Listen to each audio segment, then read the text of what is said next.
Good morning, everybody, and welcome to Rhyme of the Times for the weekend in 6th of May 2023. A coronation treat. Tories lose seats in a massive defeat. Nurses strike incomplete. Sheeran tells gold diggers to beat a retreat. This week, two big events took place in our nation. Thursday's local elections and then the coronation. Tories must have hid behind their collective sofa as they waited for Friday's results to be over.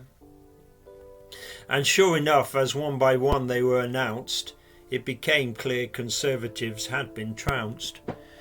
It was a good day for the Lib Dems and the Greens, for Labour not as good as it might have been. As the dust settled on the local elections, Saturday became the focus of attention.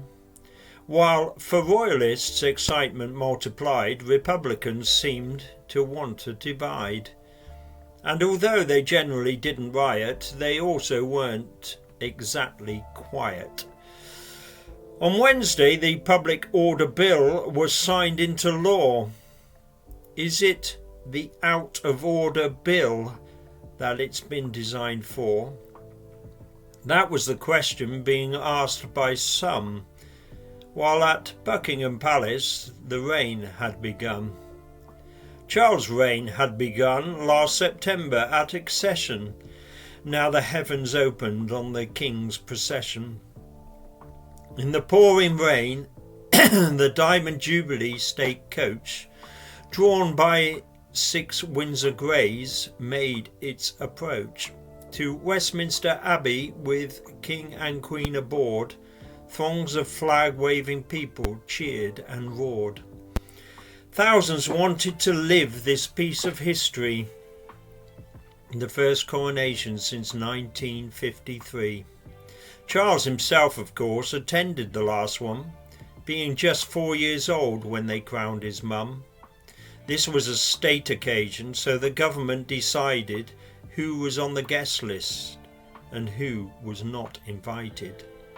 Around 2,200 guests were on the list, from which 7 undesirable states had been missed. China were invited, which many thought was wrong, especially as they sent the oppressor of Hong Kong. Xi sent his Vice Premier Han Zheng to represent him. Many pro-democratic Hong Kongers resent him. Joe Biden couldn't make it, which seemed a slight snub. His wife Jill, the First Lady, was his designated sub. To show off modern Britain, there were faiths of every hue, as well as politicians and celebrities too. Armed forces were represented and royals everywhere, including a rather unhappy-looking spare. The Archbishop of Canterbury, the one and only, Justin Welby, was the master of ceremony. It began with the King and Queen in silent prayers before they sat in their ceremonial chairs. A new part of the service was then observed when Charles said he'd come to serve and not to be served. He took the coronation oath, in which he swore to govern the whole of Britain according to its laws. He then made his accession declaration, emphasising Britain as a Protestant nation. The King was then anointed behind a screen, a private part of the service not to be seen. A lot of medieval symbolism finally led to Justin placing the crown just on Charles' head. And then across the world, in all British regions, people were invited to swear their allegiance. Strangely, Camilla was anointed in full view before the new Queen was coronated too. The crowning moment. Now everyone could relax as the procession to Buckhouse slowly headed back. This time 8 horses pulled the gold state coach as barriers and police ensured no one encroached. And the ecstatic crowds were loving everything as they spontaneously sang God Save the King. And the crowning glory to the very end was saved, as from the famous balcony the royal family waved. And then everyone looked up at the skies overcast to see a rain diminished, red arrows fly past. One country that had to decline its invitation was Serbia after a week of domestic devastation.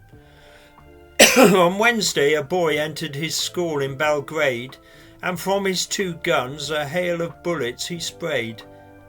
What must have been going through his head and his world to kill 8 schoolmates, including 7 girls? A security guard also died, and others were maimed. A 13-year-old and his parents have been blamed. 2 days later, the country was again in shock. This time it was a 20-year-old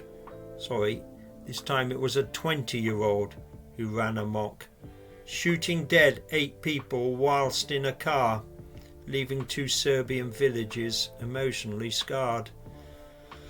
After a huge manhunt, the police made an arrest, and the Serb president had gun rules reassessed.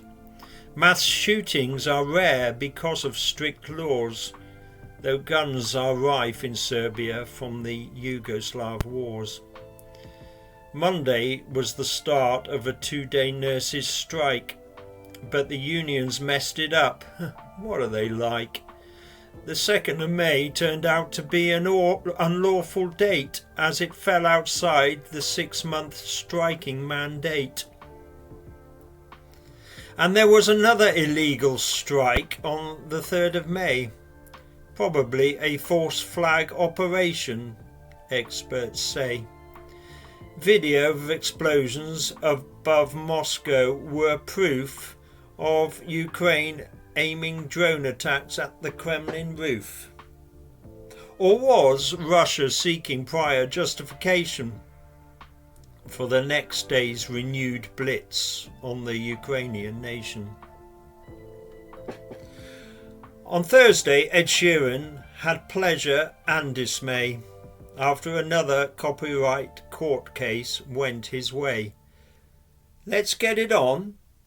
Let's bring it on, Ed had said, and let us put this baseless claim to bed. Let's get it on. More like let's try it on, he fumed.